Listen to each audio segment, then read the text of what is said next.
भगवान विष्णु और माता पार्वती का अद्भुत भाई बहन संबंध।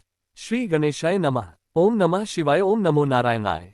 हे श्रद्धालुजनों, भारतीय सनातन धर्म में हर कथा केवल मनोरंजन के लिए नहीं होती, बल्कि उसमें छिपे गूढ़ रहस्यों और संदेशों से हमारा जीवन संवरता है। हमारे पुराणों में निहित कथाएं हमें धर्म, सत्य, प्रेम और कर्तव्य का बोध कराती हैं। आज हम एक ऐसी ही दिव्य कथा का वर्णन करने जा रहे हैं, जिसमें भगवान विष्णु और माता पार्वती के बीच एक अद्भुत संबंध का रहस्य प्रकट होता है। बहुत ही कम लोग जानते हैं कि भगवान विष्णु माता पार्वती के भाई कहलाते हैं, और इस भूमिका में उन्होंने महादेव और माता पार्वती के विवाह को संपन्न कराने में महत्वपूर्ण भूमिका निभाई थी। तो आइए इस पवित्र कथा का विस्तार से श्रवण करें। भगवान विष्णु और माता पार्वती का पवित्र संबंध। सृष्टि का संतुलन और त्रिदेवों की भूमिका। ब्रह्मांड के संतुलन को बनाए रखने के लिए तीन महाशक्तियां कार्यरत हैं, ब्रह्मा, विष्णु और महेश। ब्रह्मा सृजन करते हैं, विष्णु पालन करते हैं और महेश शिव संहार व पुनः निर्माण का कार्य करते हैं। ये तीनों देवता एक दूसरे के पूरक हैं और बिना एक दूसरे के ये सृष्टि असंतुलित हो जाएगी।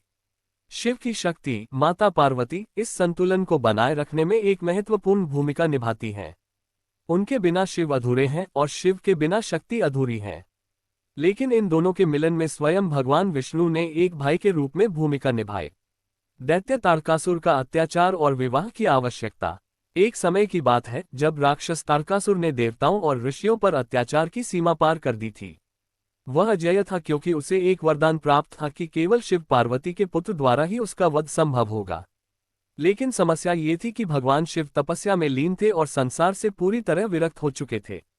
देवता चिंतित थे कि यदि शिव विवाह नहीं करेंगे तो तारकासुर का अंत कैसे होगा। दूसरी ओर हिमालय की पुत्री पार्वती जी ने भगवान शिव को प्राप्त करने के लिए कठोर तपस्या शुरू कर दी। वे बिल्व पत्रों का सेवन कर अपनी तपस्या को पूर्ण कर रही थीं।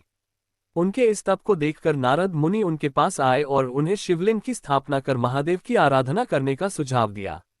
माता पार्वती की समस्या और भगवान विष्णु की सहायता। माता पार्वती ने ये सुझाव स्वीकार कर लिया, लेकिन समस्या ये थी कि उन्होंने कभी शिवलिंग नहीं बनाया था। जब उन्होंने सूखी मिट्टी से शिवलिंग बनाने का प्रयास किया तो वह बार बार ढह जाता था। ये देखकर भगवान विष्णु को माता पार्वती की कठिनाई का भान हुआ। भगवान विष्णु ने एक ब्राह्मण का रूप धारण किया और माता पार्वती के पास आए। उन्होंने माता से उनकी परेशानी का कारण पूछा। माता पार्वती ने जब अपनी समस्या बताई तो ब्राह्मण रूप विष्णु जी ने कहा, हे देवी, यदि आप आज्ञा दें तो मैं आपका ये कार्य संपन्न करने में सहायता कर सकता हूँ। माता पार्वती ने प्रसन्न होकर स्वीकृति दे दी। भगवान विष्णु ने अपनी दिव्य शक्ति से मिट्टी को इस प्रकार तैयार किया कि उससे शिवलिंग का निर्माण सुगमता से हो गया। इस सहायता से अभिभूत होकर माता पार्वती ने भावुक होकर विष्णु जी को भाई कहकर संबोधित किया। भगवान विष्णु इस संबोधन से अत्यंत आनंदित हुए और उन्होंने माता पार्वती को अपनी बहन के रूप में स्वीकार कर लिया। शिव को विवाह के लिए मनाने का प्रयास। अब समस्या ये थी कि शिव समाधि में थे और विवाह के लिए तैयार नहीं थे।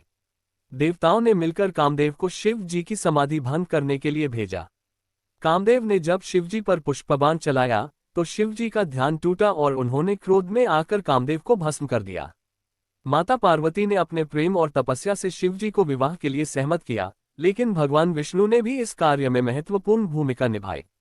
उन्होंने शिवजी को समझाया कि यह विवाह केवल प्रेम और समर्पण का प्रतीक नहीं, बल्कि संसार के कल्याण के लिए भी आवश्यक है। भगवान विष्णु ने निभाई विवाह की रस्में। जब भगवान शिव विवाह के लिए सहमत हो गए तब विवाह की तैयारियां शुरू हुई।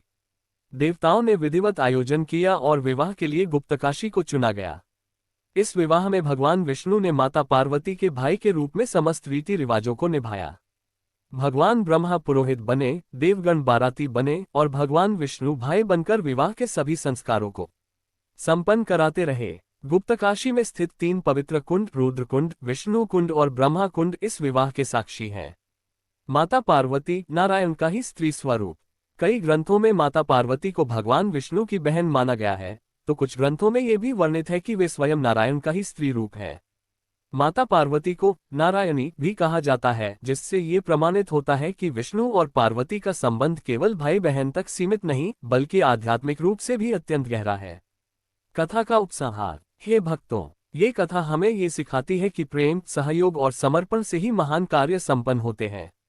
भगवान विष्णु ने अपने कर्तव्य का पालन करते हुए माता पार्वती के प्रति भाई का प्रेम प्रकट किया और उनका विवाह संपन्न कराया।